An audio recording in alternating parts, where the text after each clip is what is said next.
Welcome to Boozhoo, NANABOOZHOO, a podcast about Ojibwe language and culture. I'm happy to be here with you today to speak Ojibwe and learn about language and culture.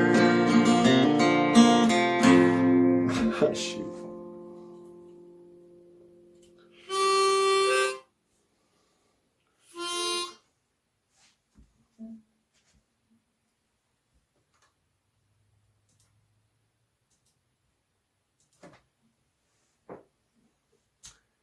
And this is it.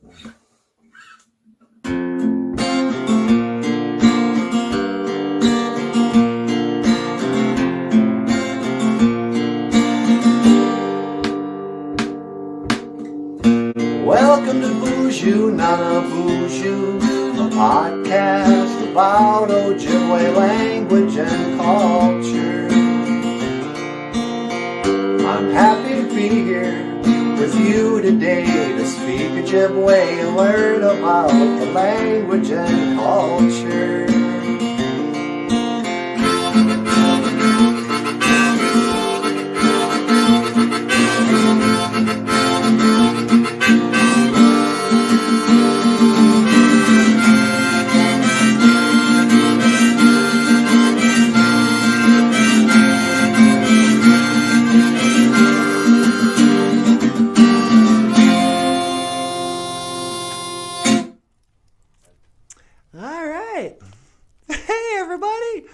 Boozhoo! Welcome back to the show. Welcome back to Boozhoo, NANABOOZHOO, the podcast about Ojibwe language and culture. My name is Natasha Nindijanikaz. No. But, you could call me Auntie Tasha. You could call me your sweetheart. No.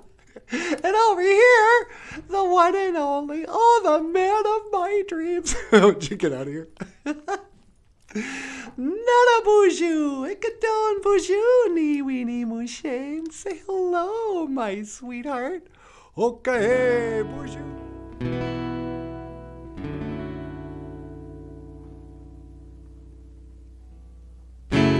I still dream of logging on.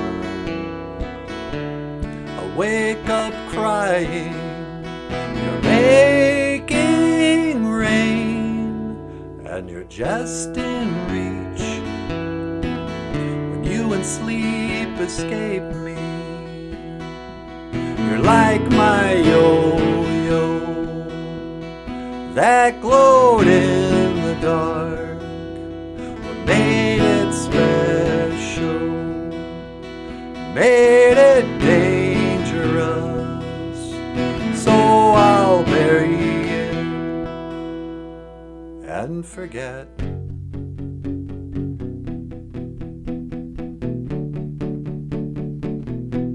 But every time it rains, you're here in my head, like the sun coming out. Ooh, I just know that something good is gonna happen.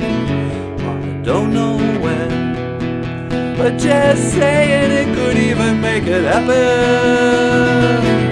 On top of the world, looking over the edge, you could see them coming. You look too small in their big black car to be a threat to the men in power. I hid my yo-yo in the garden. I can't hide you from the government. Oh God, Daddy, I won't forget.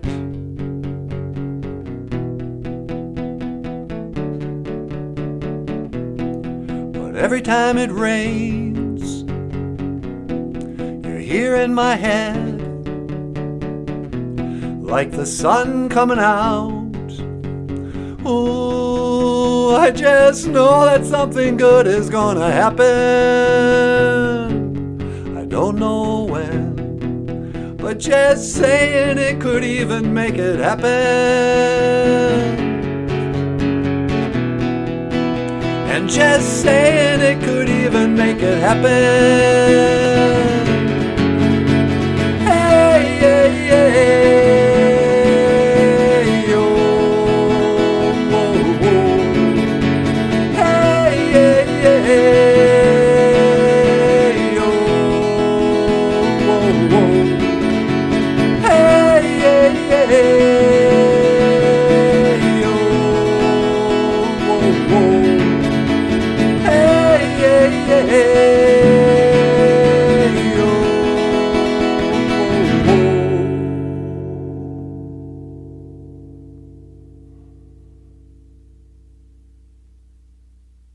Hello, my sweetheart.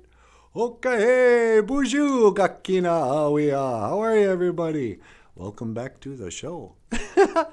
And today we're going to pick it up. We've been reading Michael Lyons' book, Little Cutie, A Teddy Bear's Vision Quest. And I think this is chapter 4. Yeah, I think so. All right. So, chapter 4, Little Cutie by Michael Lyons. When we left off, let's see. Oh, yeah, so he's out looking for the eagle because he's on a vision quest, and somebody told him, you got to go find the eagle. So Little Cutie's in the woods, and he looks up and he sees the eagle and the butterfly flying way up there. And he says, okay, now what? He thought. Just then a familiar voice called out from somewhere underneath the dense undergrowth of the forest. There he is. It was Jagog. He was thrilled to see Little Cutie. You know what? We should start this over. What's that? I just did Jagog's voice. Okay, you want to pick it up from... I'm just going to pick it up from the start. Okay, here's the beginning. Okay, now what? He thought. Just then, a familiar voice called out. I'm screwing this up. Do do do do do do do do. We don't have to read the book. We could just do a live stream or something else like that.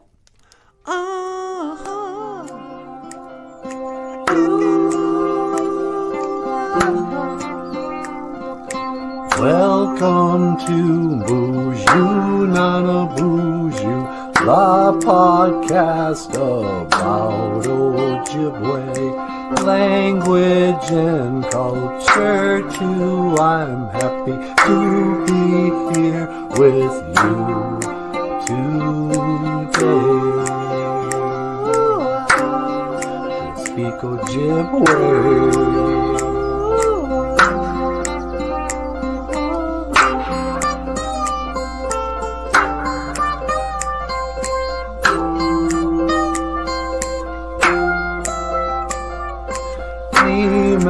Wayne Dum G-A-I-on Homanungun in English means I'm happy to be here today. That's all I wanted to say in Ojibwe.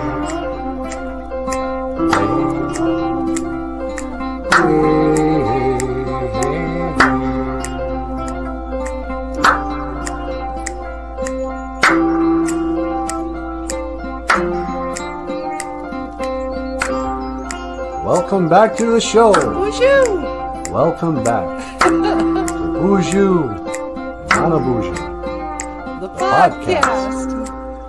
about Ojibwe language and culture. I am Natasha. This is NANABOOZHOO. Welcome back to the show. So I was like, calm down. They're just pancakes. You know. Hey, Boozhoo. Welcome back to Boozhoo NANABOOZHOO, the podcast about Ojibwe language and culture. Huh, sweetie? That's right, baby doll. You tell them. Ladies and gentlemen, the lovely and the very talented Natasha. Ikadon Boozhoo ni weenie mushane. Say hello, my sweetheart. Hello, my sweetheart. Boozhoo kakira awia. Hello, everybody, and welcome back to the show. Hey, sweetie, I was thinking today maybe we should read Little Cutie, a teddy bear's vision quest. Michael's book? Yeah. Yeah, sure. I think that's a great idea. All right. Tonight we're just gonna... Michael Lyons wrote a book called Little Cutie, a teddy bear's vision quest. And it's just a cute book. So, I don't know. Do you want to help me with this, sweetie? Maybe we can do some of the voices and that.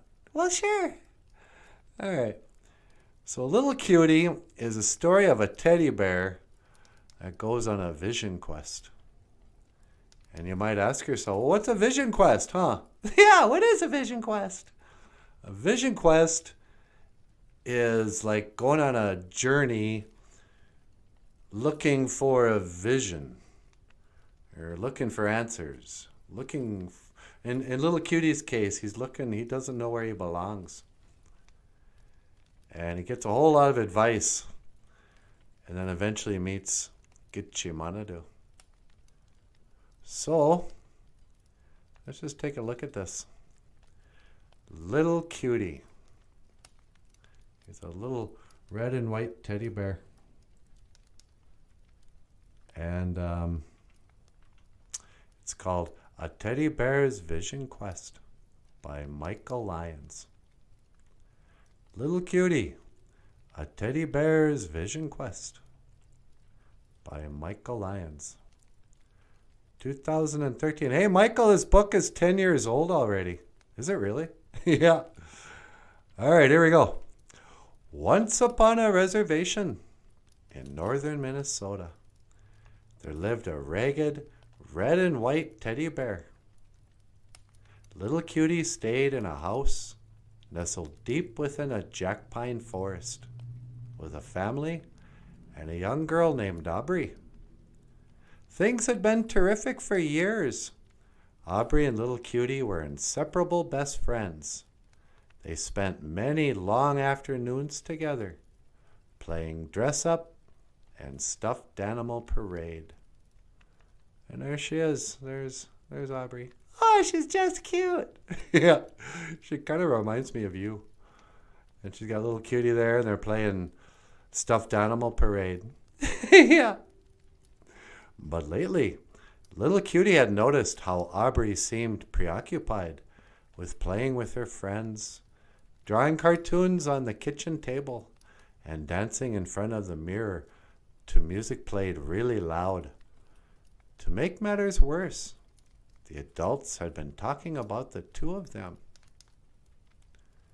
Little Cutie was sitting on the floor next to the couch when the big male human said to his wife, "Isn't Aubrey getting a little old for stuffed animals?"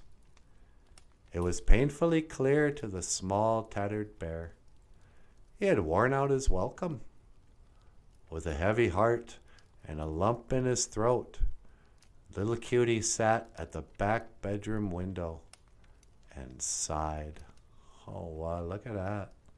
Oh, he's just sad. Yeah, he's at the back bedroom window sighing. Suddenly, a Jitamoo appeared before Little Cutie. "What's the matter, Little Cutie? You don't look yourself?" he asked. There's a Jitamoo. A Jitamoo is squirrel in Ojibwe.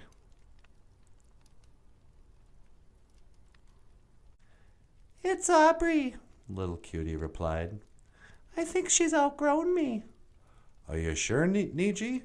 The little squirrel said. She doesn't seem like the type to me, but then, what do I know about humans? Ajitamu furiously scratched behind his right ear for a split second and asked, What are you going to do? I don't know what to do, Little Cutie replied. but I don't see how I can really stay. What do you think I should do? I'll be honest with you, Little Cutie. I never understood how you could live with them humans in the first place. I don't let them within 20 feet of me. They've always been good to me, Little Cutie replied. I couldn't imagine living with anyone else. Ajitamu tilted his head to one side, raised an eyebrow and asked, What about bears? I mean, you are one, aren't you? Are you telling me you've never lived with your own kind? Ajitamu was kind of a racist. I guess not. Then there you go, Niji. Ajitamu's eyes lit up with excitement at the idea. You'll go live with the bears at the old res dump. I don't know, Ajitamu. That's a pretty big decision, Little Cutie said. What if I don't like living at a dump? That's a good point. Maybe you should go on what they call a vision quest. What's a vision quest? I'm not exactly sure, but I'll bet you Migizi knows all about it. They say he's the most traditional of all the eagles. Would you introduce me to him? Ajitamu twitched and exclaimed, Ho, I don't think so, Niji. The only one he trusted less than humans was Migizi. I'd like to help you, Little Cutie, but I've got a strict policy of avoiding birds of prey, Ajitamu said. If you want to find them, you'll have to walk down to the lake on your own. Little Cutie lifted the screen off the window and carefully made his way down the side of a nearby birch tree. He took one long and possibly last look at the only home he had ever known. Wiping away a solitary tear from his black felt eye, Little Cutie turned to Ajitamu and said, Thanks, Niji. Hang in there, Little Cutie. You'll work it out, Ajitamu replied, and quickly darted away.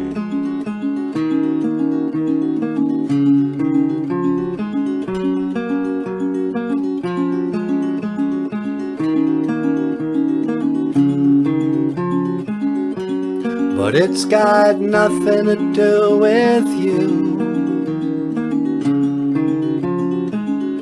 I've got no one, still you won't do. And after today I'd say we are quite through. But I know you won't break down, you won't miss a step, you won't be around, and you'll never forget it. One day, when I'm old and gray, I might look back and say that these were the golden days. And one day, when I'm old and I'm gray, I might look back and say this was the price I paid.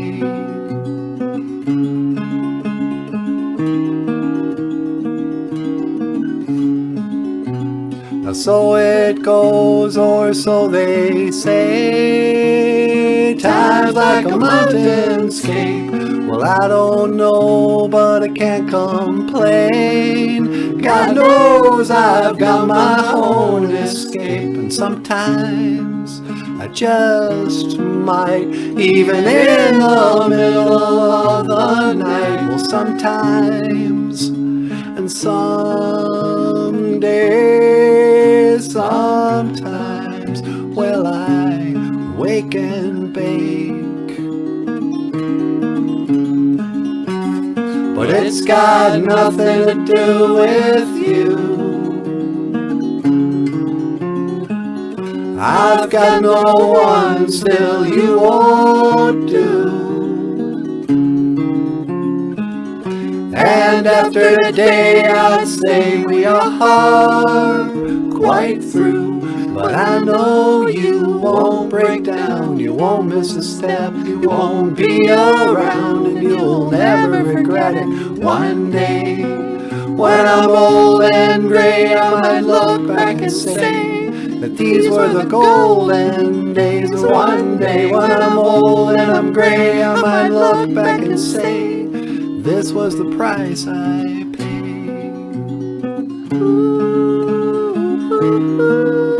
Even in the middle of the day, Stephen grins a little, so they say.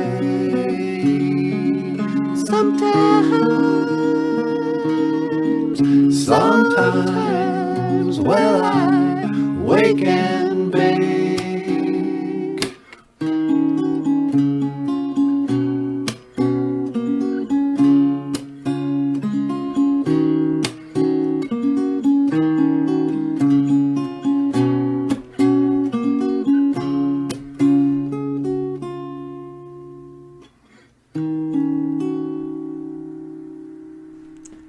And yesterday, when we left off, little cutie had run away from home. And he met what do you mean? A jitamu. Yeah, a jitamu, squirrel. That's squirrel in Ojibwe. A jitamu. And so when we left off, let me see here. There's a jitamu.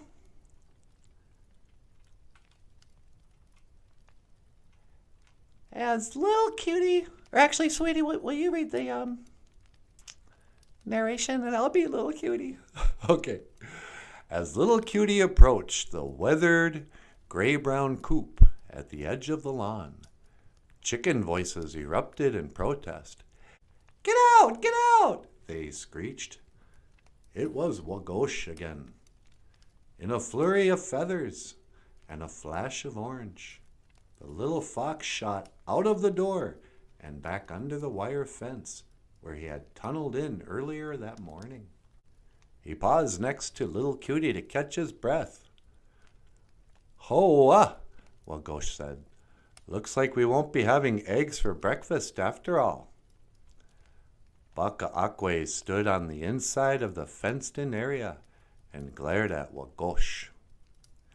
You stay away from my eggs, Wagosh, she snapped.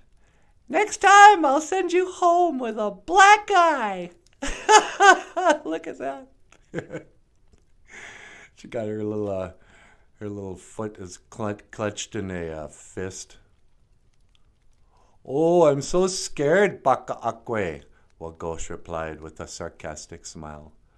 Do you really think I'm too chicken to try again tomorrow? Baka shiny black eyes narrowed and stared hard at the furry orange fox. Let's get out of here, little cutie, Wagosh said from the corner of his mouth. I think I may have gone too far with that last one.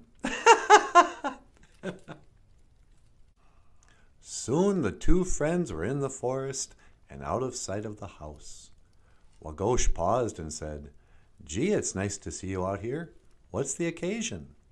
Actually, I'm on my way down to the lake. I've got to ask Migazy something. Migazy? Wagosh asked incredulously. Why do you want to talk to that guy?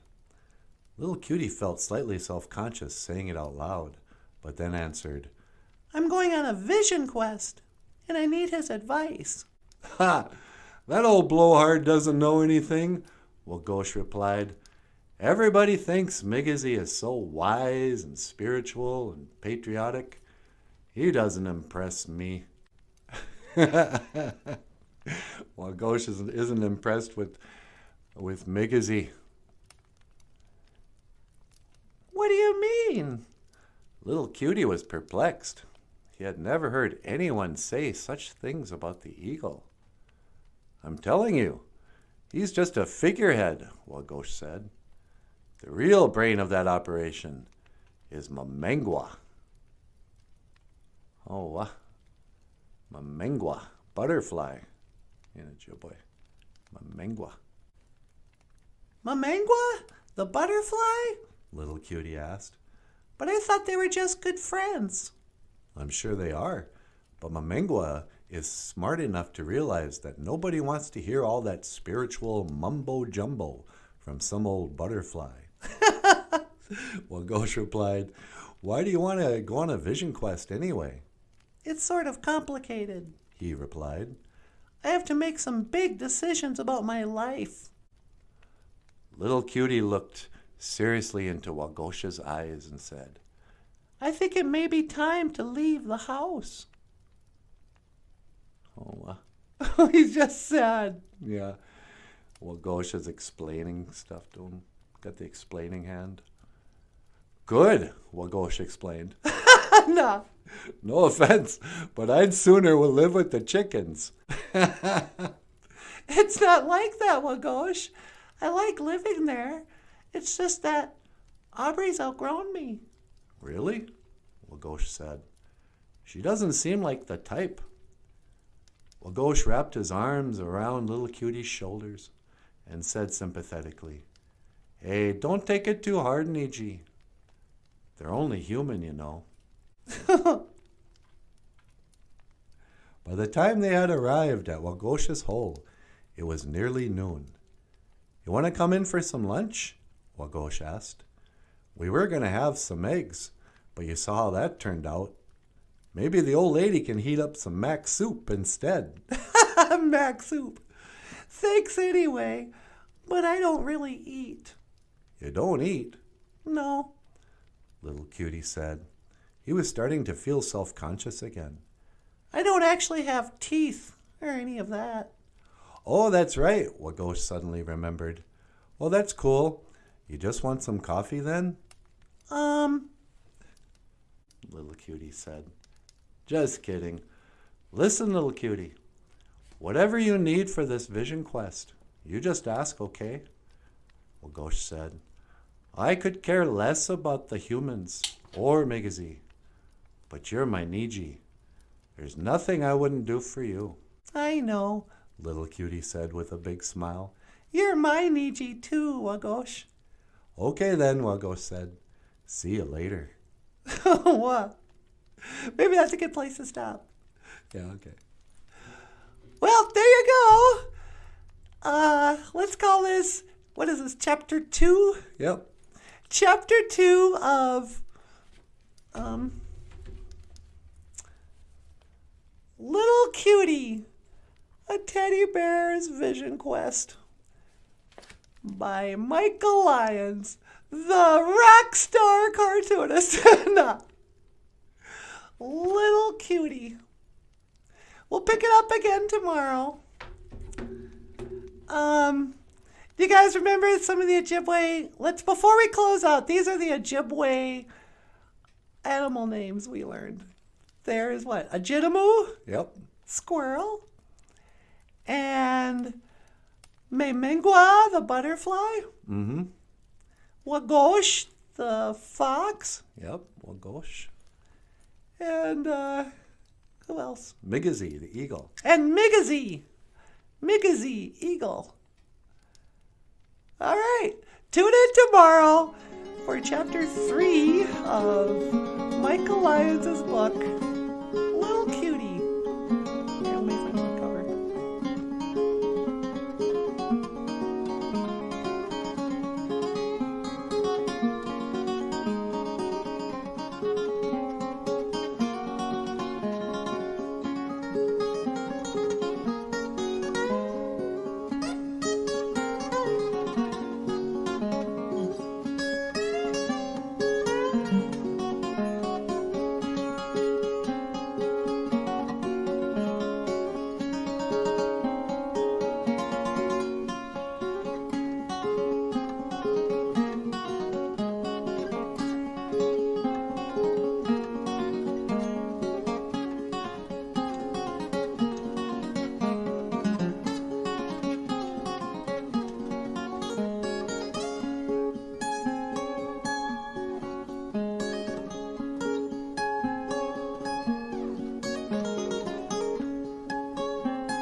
Okay. Bonjour, Gakina Awia. Hello, everybody, and welcome back to the show. Welcome back to Bonjour, NANABOOZHOO. the podcast about Ojibwe language and culture. My name is Natasha. This over here, Hoa. This is NANABOOZHOO. Ikadon Boozhoo, ni weenie mooshane. Say hello, my sweetheart. Hello, my sweetheart. And Okay. today, we're going to pick up where we left off yesterday. This is, we're reading Michael Lyons' book, Little Cutie, A Teddy Bear's Vision Quest. And when we left off yesterday, if you haven't read the book yet or you haven't seen the other videos, Little Cutie is a little teddy bear who's run away from home. He's going on a vision quest. He doesn't know where he belongs. And he leaves the home and he meets a Jidamoo, the squirrel. A Jidamoo, that squirrel. And a Jidamoo tells him to go look for the eagle, Migizi. So he goes off to look for Migizi, the eagle. And he meets Wagosh, the fox. Yep. And Wagosh is trying to steal eggs from Baka-Akwe. Baka-Akwe, Baka-Akwe. the chicken. And so when we left off, I think it begins with Migizi and Memengwa, the eagle and the butterfly. So, sweetie, will you just pick this up from page 13? Okay. Okay. Ladies and gentlemen, NANABOOZHOO. Go ahead, sweetie. Meanwhile, high above Cabacona Lake, Migizi and Memengwa were drifting on the winds and discussing high-minded ideas once again. Migizi stretched out his massive wings and comfortably soared in slow, ever-widening circles as the tiny monarch struggled against the mid-afternoon breeze. And there's Migizi, and he's saying, "Bonjour, Memengwa." Hello, butterfly. Bonjour, Memengwa. Memengwa took one long, thoughtful look at Migizi and finally said, You know, you don't have to settle for being just an eagle.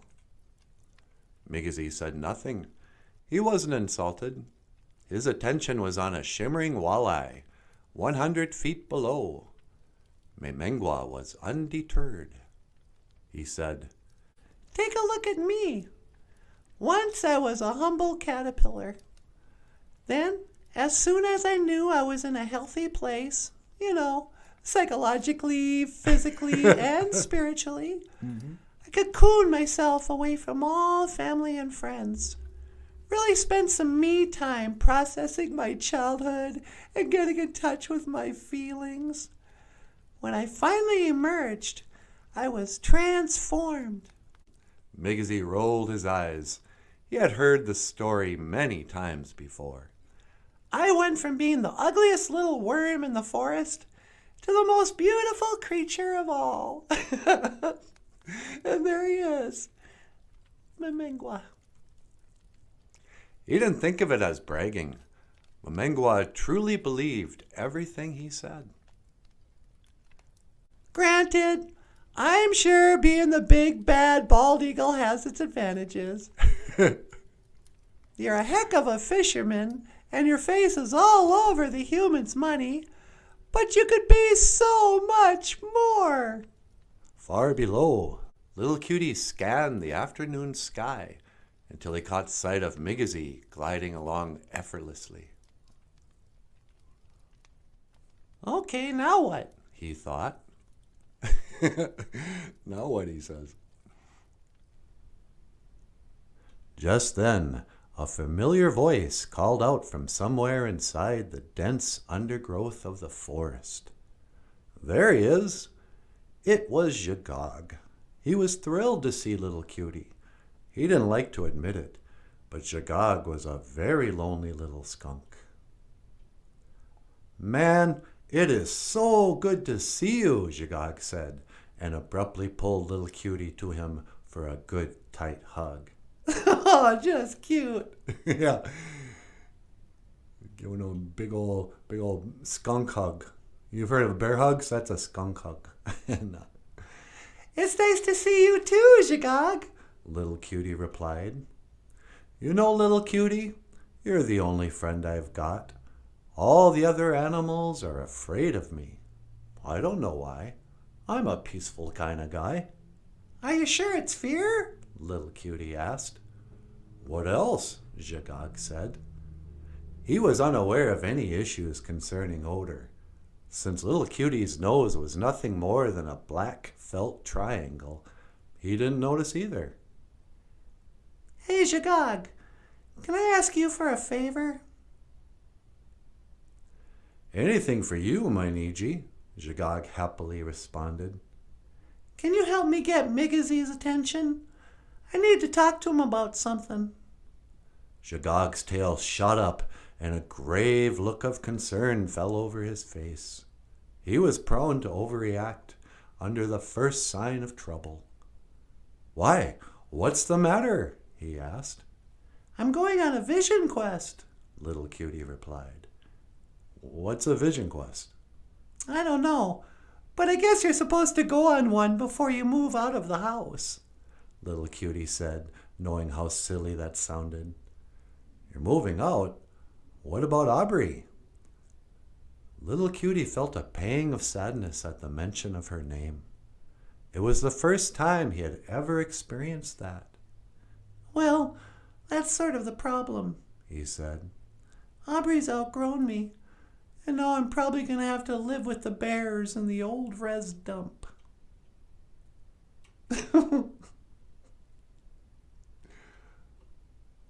Wait, the real bears? Are you out of your mind? Jagog exclaimed. You'd be lucky if they didn't use you as a pillow. Really? Come on, Little Cutie. You've got no claws, you've got no teeth. Bears are big, vicious fatzos who never share any of their delicious garbage with me. Do you really think... Take two.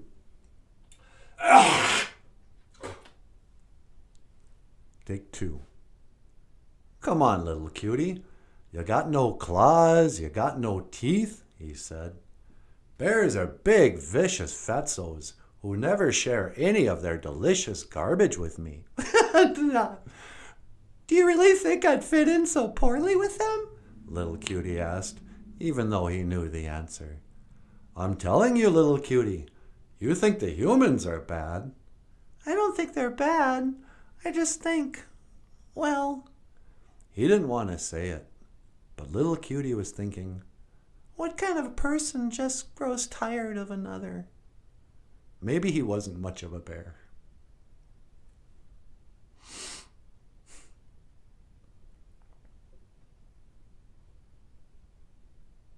Take two. Take three. Come on, Little Cutie.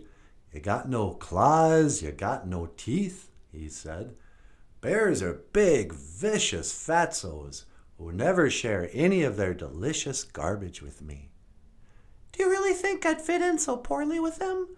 Little Cutie asked, even though he knew the answer. I'm telling you, Little Cutie, if you think the humans are bad... I don't think they're bad. I just think, well... He didn't want to say it, but Little Cutie was thinking, what kind of a person just grows tired of another? Maybe he wasn't much of a bear, but the forest animals all seemed to like him. Didn't Aubrey remember the good times anymore? Was she really too old for him now? Sure, it's probably a little embarrassing to be carrying around some old baby toy, but...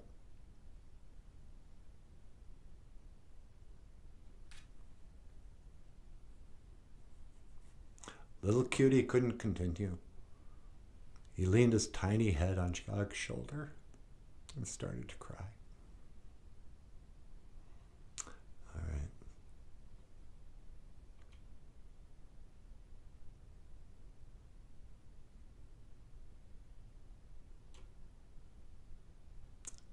3.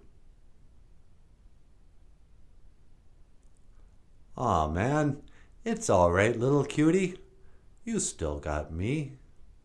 I love that drawing. Shagog dabbed little cutie's eyes. All right, let's make that smaller.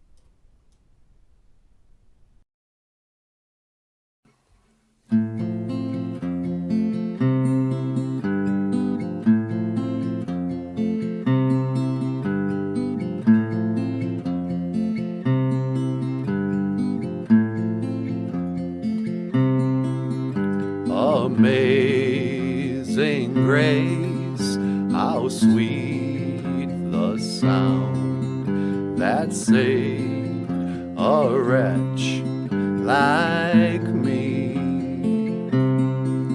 And I once was lost, but now I am found. I was blind, but now I see.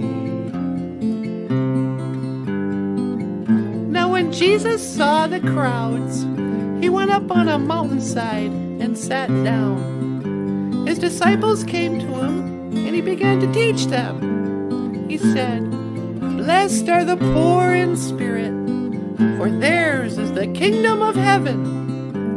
Blessed are those who mourn, for they will be comforted. Blessed are the meek, for they will inherit the earth. Blessed are those who hunger and thirst for righteousness, for they will be filled. Blessed are the merciful, for they will be shown mercy." When we've been there 10,000 years, bright shining as the sun,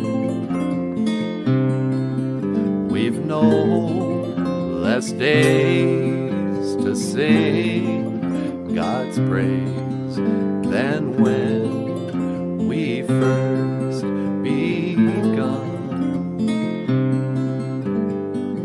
Blessed are the pure in heart, for they will see God. Blessed are the peacemakers, for they will be called children of God. Blessed are those who are persecuted because of righteousness, for theirs is the kingdom of heaven. Blessed are you when people insult you, persecute you, and falsely say all kinds of evil against you because of me. Rejoice and be glad, because great is your reward in heaven. Amazing grace, how sweet the sound that saved a wretch like me.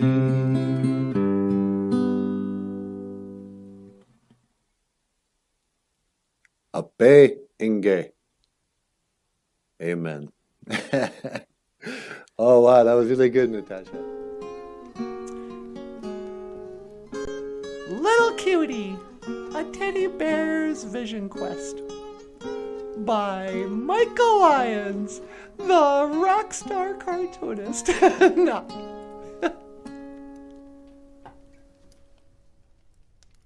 What brings you out here, little cutie? Gitchimanadu asked this time with regular speech. Does Aubrey know where you are? I guess you could say she's the reason I'm out here, sir. Little cutie took a deep breath, then exhaled. Well, it's like this. I don't know what to do. I don't know where to go. There's so much I don't understand, and everything is changing too fast. He paused. His face was twitching because he was trying not to cry. I'm lost and alone. I don't know who I am or what I am. And let's face it, what kind of a silly name is Little Cutie anyway? I mean, really? Gitchimanadu set his guitar to one side, reached down and put Little Cutie on his lap. Do you know how you got that name, Little Cutie? He asked. I guess I don't remember. I've had it my whole life. I gave you that name because that's how I saw you, little and cute, Gitchimanadu said earnestly. But don't mistake what you think are shortcomings for what is your great power. What do you mean? Haven't you noticed how nobody else seems to get along? The squirrel doesn't like the eagle. The chickens can't stand the fox. The fox doesn't respect the chickens or the eagle. The skunk dislikes the bears. And everybody disrespects the skunk. Little Cutie reflected on his journey.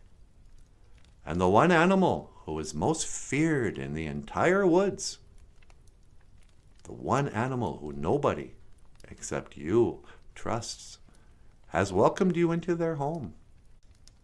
You want to know why? Why? Because you are little and cute. Nobody is afraid of you, so you don't have to be afraid of anybody. Only you have been able to learn from everyone else. Since you are so little and cute and so lovable, you have become the most courageous and wise of all the animals. But what about Aubrey? Let me tell you something about that.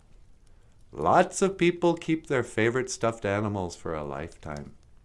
Sure, Aubrey's going to have other interests, and maybe even her own adventures out in the world by herself, just like you. In the distance, they could hear Aubrey calling, "Little Cutie, Little Cutie, where are you?" Sooner or later, though, we all come home. "Let's go, guys," Gitchimanadu said. Then, with a single strum of a magical power chord, everyone except Little Cutie vanished and immediately reappeared on Stephen's spaceship, far out in space. Their adventure was just beginning. Oh, what? Back on Earth, however, and after a few minutes, Aubrey found Little Cutie in the clearing, sitting peacefully as he considered everything that had just happened to him. "How in the world did you get way out here? I thought I lost you," she said. Without another word, the young girl scooped up the cute little bear into her arms and ran back home. As the years went by, Little Cutie did have many adventures out in the world without Little Cutie. But just as the Great Spirit said, she always came home eventually. The end. Oh, wow! Michael Lyons! That was beautiful! Little Cutie, a teddy bear's vision quest. Oh my! I thought I was gonna cry! Yeah, me too. Oh! So there you have it, kids. This is Little Cutie, a teddy bear's vision quest by Michael Lyons. Thank you for listening. Miigwech ga bizendawi.